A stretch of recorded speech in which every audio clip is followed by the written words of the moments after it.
PHP में अगर variable create करना है तो आज डिस्कस करेंगे वेरिएबल्स इन पीएचपी, ठीक है। तो इसमें देखो, पीएचपी में अगर वेरिएबल क्रिएट करना है तो सबसे पहले रूल क्या है। यहाँ पे मेरा एक सिंटेक्स ये मैं इसको मैं अंदर लेके जाता हूँ, चलो पहले, और यहीं पे कोडिंग करूँगा, ठीक है। चलो, तो पीएचपी में अगर वेरिएबल क्रिएट करना है तो क्या मैंने बोला है तुम लोगों को कि वेरिएबल क्रिएट करने के लिए सबसे पहले डॉलर साइन यूज़ करना पड़ेगा, ठीक है। और उसके बाद dollar sign followed by the name of the variable. Name तुम कुछ भी दे दो, जैसे मैंने दे दिया टेस्ट, ओके। तो यहाँ पे क्या हुआ, ये मैंने एक वेरिएबल क्रिएट कर दिया, ठीक है। और इसमें मैंने समझ लो कि कुछ वैल्यू असाइन कर दिया, सपोज 43, ओके। तो पीएचपी में ऐसा ज़रूरी नहीं है कि वेरिएबल जो है उसको पहले डिक्लेयर करो उसके बाद उसमें वैल्यू असाइन करो। उसमें वैल्यू असाइन के टाइम में वो वेरिएबल क्रिएट भी हो जाता है। जैसे मैंने डॉलर टेस्ट इक्वल टू 43, इसका मतलब क्या है, डॉलर टेस्ट मतलब टेस्ट नाम से एक वेरिएबल क्रिएट भी हो चुका है और उसमें 43 वैल्यू असाइन भी हो चुका है। और यहाँ पे जो वेरिएबल होता है वो लूजली टाइप्ड होता है। लूजली टाइप का मतलब ये है कि वेरिएबल का टाइप तुमको पहले से ही इंडिकेट करने का ज़रूरत नहीं है, ठीक है। जो तुम वैल्यू उसमें स्टोर करोगे अकॉर्डिंगली उसी टाइप का वो वेरिएबल हो जाता है। जैसे मैंने अभी यहाँ पे टेस्ट जो वेरिएबल है इसमें मैंने क्या वैल्यू स्टोर किया, 43 क्या है, इंटीजर है, 43 इंटीजर वैल्यू है, तो टेस्ट भी इंटीजर टाइप का हो चुका है। अगर मैं यहाँ पे स्ट्रिंग वैल्यू असाइन करूँ तो टेस्ट वेरिएबल भी स्ट्रिंग टाइप का हो जाएगा।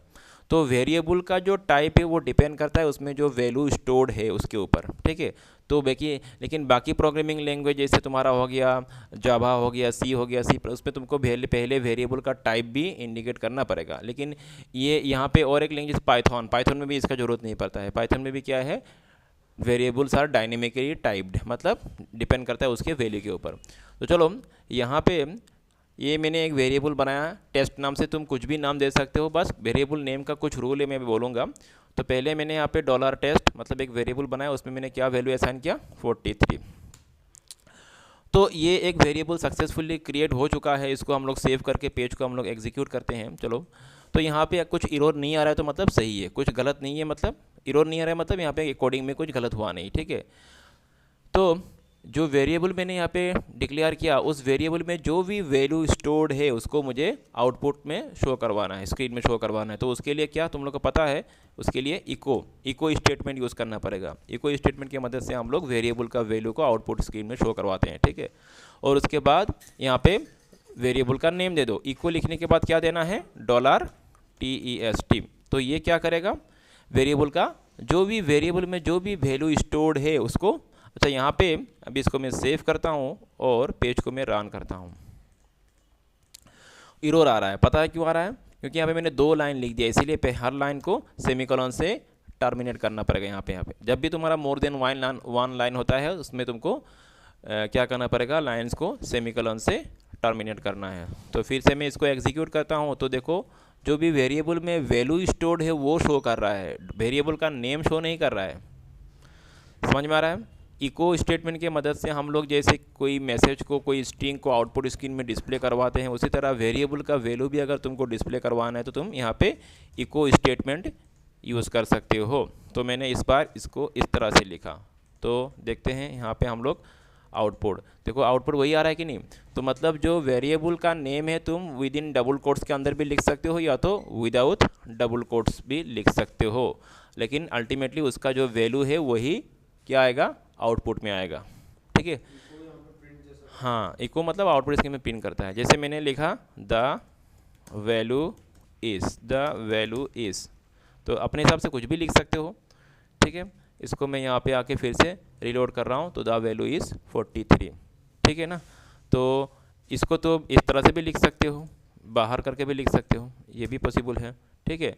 तो यहाँ पे मैंने इसको सेव कर दिया और यहाँ पे आके इसको रिलोड किया तो अभी इरर आ रहा है। क्यों, अगर इस तरह से डबल कोट्स के अंदर नहीं है, मतलब एक तो तुम्हारा स्ट्रिंग जो कि डबल कोट्स के अंदर है और बाकी जो है वो बाहर है, मतलब वेरिएबल का नेम तुमने डबल कोट्स के बाहर लिखा है, तब इस तरह से लिखने से गलत होगा। तो तुमको इस तरह से यहाँ पे मैं इसको फिर से एक बार रिलोड करता हूँ और रिलोड करके दिखाता हूँ, देखो अभी सही आ रहा है कि नहीं।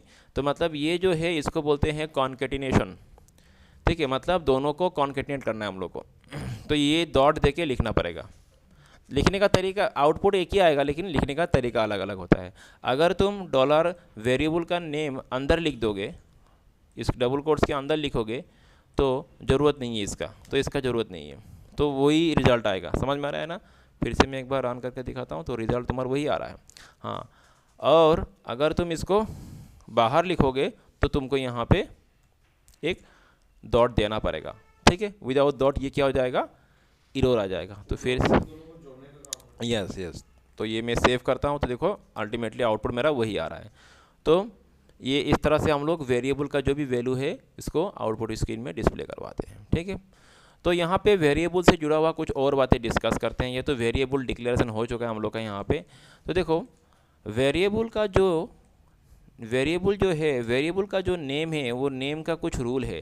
जो वेरिएबल नेम कभी भी नंबर से शुरू नहीं हो सकता है। मैंने वेरिएबल का नेम किससे शुरू किया, नंबर से, तो क्या होगा, ये एक इरोर होगा, ठीक है ना। वेरिएबल का नेम कभी भी नंबर से शुरू नहीं हो सकता है। वेरिएबल का नेम ओनली अंडरस्कोर से शुरू हो सकता है या तो लेटर से, अल्फ़ाबेटिक लेटर से शुरू हो सकता है। जैसे मैंने अंडरस्कोर दिया, इसको सेव करता हूँ, ये सही है, अंडरस्कोर से हो सकता है, ठीक है, लेकिन नंबर से नहीं हो सकता। या तो नॉर्मली तुम्हारा जो A to Z कुछ भी तुम यहाँ पे लिख सकते हो, ठीक है। पहला कैरेक्टर कौन सा बात हो रहा है, पहला फर्स्ट कैरेक्टर का बात हो रहा है, लेकिन फर्स्ट कैरेक्टर के बाद सेकंड, थर्ड, फोर्थ ऑनवर्ड तुम कुछ भी लिखो, नंबर भी लिख सकते हो, कैरेक्टर भी, वो भी लेटर भी लिख सकते हो। जैसे मैंने यहाँ पे दे दिया, यहाँ मैंने क्या दे दिया, 6 दे दिया। जस्ट पहला कैरेक्टर नंबर नहीं होना चाहिए, बाकी पहला कैरेक्टर या तो अंडरस्कोर हो सकता है या तो फिर लेटर हो सकता है। तो ये सही है, गलत नहीं है, मैंने नंबर दिया क्योंकि पहला कैरेक्टर नंबर नहीं होना चाहिए बस। और वेरिएबल का नेम में क्या क्या तुम्हारा कैरेक्टर्स अलाउड है, अंडरस्कोर अलाउड है, अल्फा न्यूमरिक कैरेक्टर्स अलाउड है, मतलब A to Z 0 to 9 बस, और इससे अलावा दूसरा कोई सिंबल यहाँ पे अलाउड नहीं है। डॉलर साइन तो तुमको देना ही पड़ेगा, जो कि वेरिएबल इंडिकेट करता है, स्टार्ट होता है, ठीक है। तो ये हो गया वेरिएबल का रूल्स। वेरिएबल का नेम कैसे होगा, वेरिएबल का क्रिएट कैसे करना है हम लोग को, ठीक है। देखो वेरिएबल का अपना कुछ स्कोप भी होता है, वेरिएबल का अपना कुछ स्कोप भी, 3 तरह का स्कोप होता है। अभी शायद तुम लोग को समझ में ना आए, बाद में फिर ऐसे भी आ जाएगा, फिर भी मैं बोल दे रहा हूँ। यहाँ पे वेरिएबल का 3, बाद में लिख लेना, पहले समझ लो, 3 स्कोप होता है, global scope, local scope and static scope, ठीक है। स्कोप का मतलब क्या है कि PHP स्क्रिप्ट में ये जो वेरिएबल मैंने क्रिएट किया है, डिक्लेयर किया है, इसको कौन से कहाँ मैं इसको यूज़ कर सकता हूँ। मैं कुछ एग्जांपल दे रहा हूँ, समझा रहा हूँ, समझ लो। मैंने यहाँ पे PHP में एक फंक्शन बनाया। अभी तुम सोचोगे फंक्शन क्या है, क्योंकि फंक्शन तुम लोगों को मैंने समझाया नहीं अभी तक, लेकिन बाद में आएगा, ठीक है। फंक्शन का मैंने नाम दिया टेस्ट, और ये जो फंक्शन है इसके अंदर इसके अंदर मैं कुछ समझ लो, टेस्ट, थोड़ा वेट करो, हाँ। तो देखो, अच्छा, ये जो मैंने वेरिएबल का स्कोप बोला, इसको थोड़ा बाद में कर लेंगे, ठीक है। तो ये वेरिएबल से उसमें आऊँगा मैं थोड़ा बाद में, तीनों स्कोप के बारे में बोलूँगा मैं। पहले वेरिएबल के ऊपर कोई भी कुछ बात समझ लें। जैसे देखो वेरिएबल, जैसे हम लोगों ने क्या किया था, डिक्लेयर किया था, तो वेरिएबल जैसे समझ लो कि वेरिएबल मैंने ले लिया और एक वेरिएबल $t, जिसमें मैंने वैल्यू असाइन किया सपोज 34, ठीक है। लेट मी हैव 2 वेरिएबल्स, एक हो गया t1 and the second one is the t2, okay. और इसमें मैंने वैल्यू असाइन किया 45। तो मैं चाहता हूँ कि ये दोनों वेरिएबल में जो भी वैल्यू स्टोर्ड है उसको मुझे ऐड करना है, ठीक है। तो हाउ टू ऐड, तो देखो वेरिएबल के ऊपर हम लोग एरिथमेटिक ऑपरेशन अप्लाई कर सकते हैं। वेरिएबल के ऊपर हम लोग एरिथमेटिक ऑपरेशन अप्लाई करते हैं। तो तुम चाहे तो इस तरह से कर सकते हो, तुम एक थर्ड वेरिएबल ले लो, जैसे मैंने $v ले लिया, और उसमें मैंने क्या किया, इसको t1 प्लस मैंने कर दिया t2। तो वेरिएबल के ऊपर हम लोग क्या कर रहे हैं, यहाँ पे एरिथमेटिक ऑपरेशन अप्लाई कर रहे हैं, ठीक है। तो और फाइनली जो वेरिएबल तुम्हारा है, जहाँ पे हम लोगों ने जो एडिशन को स्टोर किया है, जैसे $v, उसको आउटपुट में तुम शो करवा सकते हो। तो यहाँ पे क्या होगा, वो दोनों का जो ऐड प्लस होगा वो प्लस होकर आउटपुट में तुम्हारा शो कर देगा, ठीक है। तो वेरिएबल के ऊपर तुम एडिशन, सब्सट्रैक्शन, ये सब अप्लाई कर सकते हो। जैसे मैं यहाँ पे अगर मल्टीप्लाई कर दूँ तो ये दोनों वैल्यू क्या हो जाएगा, मल्टीप्लाई हो जाएगा, ठीक है। ये दोनों वैल्यू मल्टीप्लाई हो जाएगा। और अगर इसको तुम अगर ये करो तो इसमें क्या होगा, माइनस हो जाएगा, ठीक है। तो माइनस में क्या आएगा, यहाँ पे पहले माइनस माइनस आएगा क्योंकि पहला वाला छोटा नंबर है तो इसलिए माइनस आ रहा है। तो वेरिएबल के ऊपर तुम इस तरह से अरिथमेटिक ऑपरेटर अप्लाई कर सकते हो। तो ये लिख लो तुम लोग कुछ जो मैंने बोला है अभी। हाँ तो ठीक है, मैं क्या बोल रहा था देखो, तो PHP का जो कोड है हम लोग विदाउट HTML भी लिख सकते हैं और विथ HTML भी लिख सकते हैं, लेकिन मोस्टली रिकमेंडेड यही है कि हम लोग विथ HTML ही PHP का कोड लिखेंगे। जैसे मैंने बोला यहाँ पे जो अभी कुछ भी, जैसे कुछ भी मैं यहाँ पे आउटपुट दे रहा हूँ, समझ लो मैंने यहाँ पे इको कर दिया, इको करके मैंने लिखा वेलकम टू डेटाकॉम, ओके।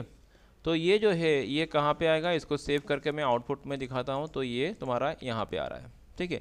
तो मुझे चाहिए कि ये जो टेक्स्ट है ये बीच में कहीं पे शो करे, ये तो इसका फॉन्ट थोड़ा बड़ा हो, क्लियर।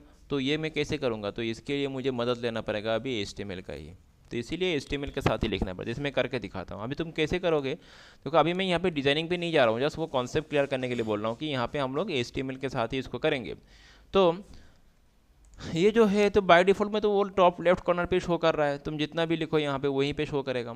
तो मुझे चाहिए कि इसको बीच में शो करवाना है। तो देखो यहाँ पे एक तरीका है कि जब भी हम लोग इको स्टेटमेंट यूज़ करते हैं जो डबल कोड से, उसके अंदर PHP के अंदर भी हम लोग देखो, हम लोगों ने PHP का कोड कहाँ पे लिखा, HTML के अंदर लिखा, पहला बात ये है।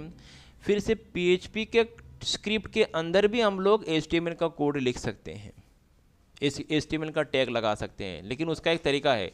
ऐसे ही लगाने से नहीं होगा कि तुमने यहाँ पे बीच में लगा दिया HTML का टैग P1 लगा दिया, तो ये नहीं होगा, ये नहीं है, ठीक है। P1 टैग अगर यहाँ पे लगा दोगे तो ऐसे नहीं होगा, P टैग मतलब पैराग्राफ टैग, ये गलत होगा। इसको मैं सेव करता हूँ, यहाँ पे आके देखो ये तुम्हारा एरर है, ठीक है ना। तो लगा सकते हैं, P टैग भी लगा सकते हैं, लेकिन क्या कुछ भी अगर HTML का टैग PHP स्क्रिप्ट के अंदर लिखना है तो वो डबल कोट्स इको स्टेटमेंट में लाके लिखना पड़ेगा तुमको। इको स्टेटमेंट जो डबल कोट्स है उसके अंदर लिखना है। जैसे ये जो टेक्स्ट है मुझे इसको अभी क्या करना है, सेंटर में दिखाना है, तो मैं यहाँ पे क्या लिखूँगा, सेंटर टैग लगा दूंगा। क्या टैग लगाऊंगा मैं यहाँ पे, सेंटर टैग मैंने लगा दिया यहाँ पे, ठीक है।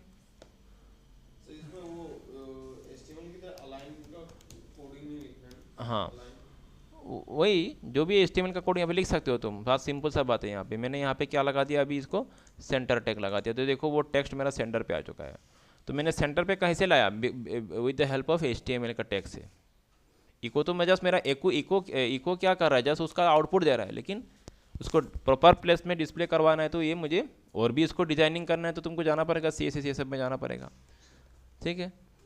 समझ लो इसको अगर मुझे बोल्ड करना है, ठीक है, तो मैंने इसको बोल्ड कर दिया, तो मैंने इसको क्या कर दिया इस तरह से। तो मैंने क्या किया, वही इको स्टेटमेंट में डबल कोट्स के अंदर में HTML का टैग यूज़ कर रहा हूँ, तो ये हो गया बोल्ड, ठीक है।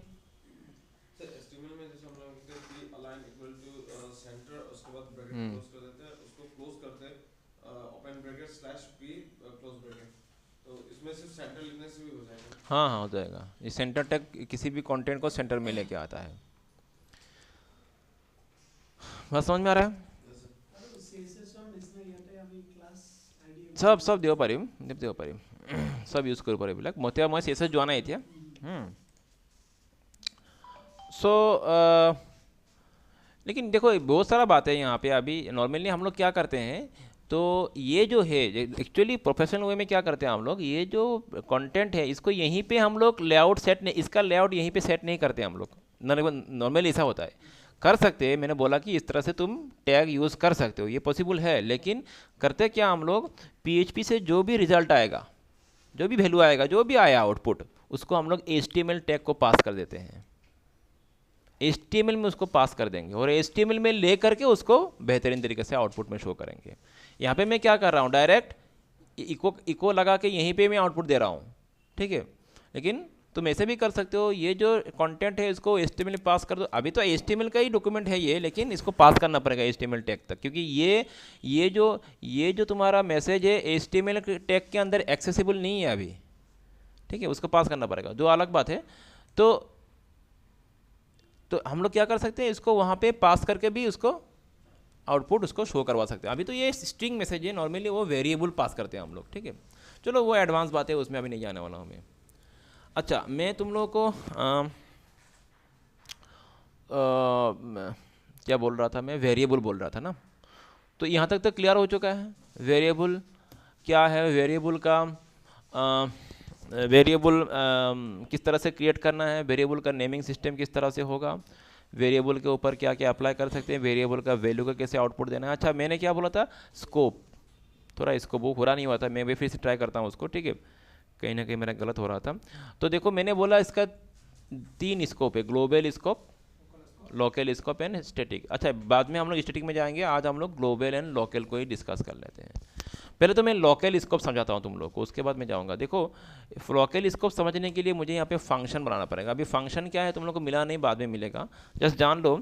मैंने यहाँ पे एक फंक्शन बना लिया, फंक्शन का मैंने नाम दिया टेस्ट, ठीक है, और फंक्शन का बारे में तुम लोग को नॉलेज बाद में मिलेगा, जस्ट ये स्कोप जान लो। तो PHP के अंदर हम लोग फंक्शन, कस्टम फंक्शन क्रिएट कर सकते हैं। तो मैंने यहाँ पे एक फंक्शन बना लिया जिसका नाम क्या है, टेस्ट। और फंक्शन क्या होता है, function is nothing but set of codes. Function क्या होता है, फंक्शन इज कोई कुछ दूसरा कुछ नहीं है, बस वही कुछ सेट ऑफ कोड्स है, उसको एक साथ हम लोग एक फंक्शन के रूप में फॉर्मेट में बना फंक्शन के अंदर मतलब सेट ऑफ कोड का कोड लिखा हुआ रहता है। तो मैंने समझ लो कि यहाँ पे कुछ स्टेटमेंट लिख दिया, जैसे मैंने लिखा इको, ठीक है, इको मैंने यहाँ पे लिख दिया, क्या लिखूँ मैं यहाँ पे, अच्छा वेरिएबल का बात हो रहा था। तो पहले तो मैं एक वेरिएबल क्रिएट कर लूँ, यहाँ पे डिक्लेयर कर लूँ, मैंने वेरिएबल का नाम दे दिया $v, और इसमें मैंने कुछ वैल्यू असाइन कर दिया 12। अभी देखो मैंने ये जो वेरिएबल मैंने यहाँ पे डिक्लेयर किया वो फंक्शन के अंदर, लेकिन ध्यान रखना PHP स्क्रिप्ट में ही हो रहा है काम अल्टीमेटली मेरा PHP स्क्रिप्ट में ही हो रहा है, लेकिन वेरिएबल मैंने कहाँ पे क्रिएट किया, फंक्शन के अंदर, ठीक है। फंक्शन का ये स्टार्ट और ये क्लोज, ये फंक्शन का बॉडी है, तो फंक्शन के अंदर हो रहा है। फंक्शन का बाहर मतलब क्या, मतलब अगर इसको मैं यहाँ पे लिखूँ या तो यहाँ पे लिखूँ तो ये फंक्शन का बाहर होगा, लेकिन मैं यहाँ पे फंक्शन का इस फंक्शन का बॉडी में लिख रहा हूँ तो ये फंक्शन के अंदर आ रहा है। तो मैंने जो वेरिएबल यहाँ पे डिक्लेयर किया वो फंक्शन के अंदर है, और फंक्शन के अंदर जो भी वेरिएबल डिक्लेयर करते हैं उसका स्कोप होता है लोकल स्कोप। मतलब क्या है कि वो वेरिएबल सिर्फ फंक्शन के अंदर ही एक्सेसिबल है। तो फंक्शन के अंदर एक्सेसिबल का मतलब क्या है, मतलब क्या बोल रहा हूँ, हाँ, किसी वेरिएबल को जब हम लोग फंक्शन के अंदर डिक्लेयर करते हैं वो वेरिएबल फंक्शन के अंदर ही एक्सेसिबल रहेगा। जैसे मैं इसका जो वैल्यू है मुझे प्रिंट करवाना है, तो मैं फंक्शन के अंदर ही इको स्टेटमेंट के मदद से इसको क्या करवा रहा हूँ, प्रिंट।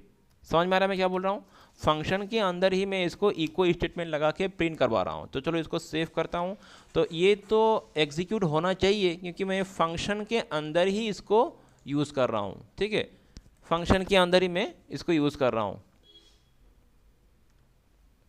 तो ये क्यों नहीं शो हुआ, मैंने फंक्शन को कॉल नहीं किया। फंक्शन का एक काम होता है, फंक्शन को कॉल करना पड़ता है तभी जाके वो फंक्शन एग्जीक्यूट होता है, ठीक है। तो बाद में समझ में आएगा तुम लोग को। अभी मैंने फंक्शन को कॉल कर दिया, अभी देखो अभी ये आउटपुट यहाँ पे आ रहा है कि नहीं, मतलब रिजल्ट, मतलब एरर आ रहा है, नहीं आ रहा है एरर, नो एरर, ठीक है। फंक्शन जो है, सॉरी वेरिएबल जो है, इसको मैंने फंक्शन के अंदर डिक्लेयर किया और फंक्शन के अंदर ही इस वेरिएबल को मैं क्या कर रहा हूँ, यूज़ कर रहा हूँ। अगर मैं ये यहाँ पे कट किया, अगर मैंने इसको यहाँ पे लिखा तो ये क्या हुआ, इसका मतलब क्या है, ये जो वेरिएबल है इसको मैं फंक्शन के बाहर यूज़ कर रहा हूँ, फंक्शन के बाहर यूज़ कर रहा हूँ। क्लियर, समझ में आ रहा है, वेरिएबल को मैं फंक्शन के बाहर यूज़ कर रहा हूँ, और ये है एक तरह से एरर, क्योंकि जो वेरिएबल फंक्शन के अंदर डिक्लेयर करोगे उसको फंक्शन के अंदर ही यूज़ करना पड़ेगा। तो इसको बोलते हैं, ये हो गया लोकल स्कोप, फंक्शन के अंदर ही वो एक्सेसिबल होगा, ये लोकल स्कोप। और जो वेरिएबल फंक्शन के बाहर डिक्लेयर करेंगे, कहाँ पे, आउटसाइड द फंक्शन, जैसे मैं उसी को करता हूँ फिर से $v, मैंने ये जो वेरिएबल है इसको मैंने फंक्शन के बाहर डिक्लेयर किया इस बार, अंदर नहीं। तो जो बाहर डिक्लेयर करते हैं वो बाहर एक्सेसिबल हो जाएगा, फंक्शन के बाहर वो क्या हो जाएगा, एक्सेसिबल हो जाएगा। समझ में आ रहा है बात। तो ये एक्सेसिबल हो रहा है कि नहीं, क्योंकि मैंने इको $v बाहर लिखा, फंक्शन के अंदर नहीं लिखा, तो ये जो मैंने फंक्शन के बाहर डिक्लेयर किया और फंक्शन के बाहर कहीं पे भी वो एक्सेस हो सकता है, लेकिन फंक्शन के बाहर डिक्लेयर करने वाला वेरिएबल को तुम फंक्शन के अंदर एक्सेस नहीं कर पाओगे। फंक्शन के अंदर तुम एरर आ जाएगा। ठीक, तो ये जो है ये हो गया ग्लोबल स्कोप। इसका स्कोप क्या है? Global scope. फंक्शन के बाहर जिस वेरिएबल को डिक्लेयर करेंगे वो फंक्शन के बाहर ही एक्सेसिबल होगा, और इसका स्कोप को बोलेंगे ग्लोबल स्कोप, मतलब फंक्शन के बाहर कहीं पे भी उसको यूज़ कर सकते हो, ग्लोबल स्कोप। और जब किसी वेरिएबल को फंक्शन के अंदर डिक्लेयर करोगे वो फंक्शन उसी फंक्शन के अंदर ही एक्सेसिबल होगा, और उसका स्कोप को क्या बोलेंगे? Local scope. बस इतना सही बात है और कुछ नहीं। ठीक हो गया? हाँ, आउटसाइड होने से वो ग्लोबल स्कोप होगा। ठीक है।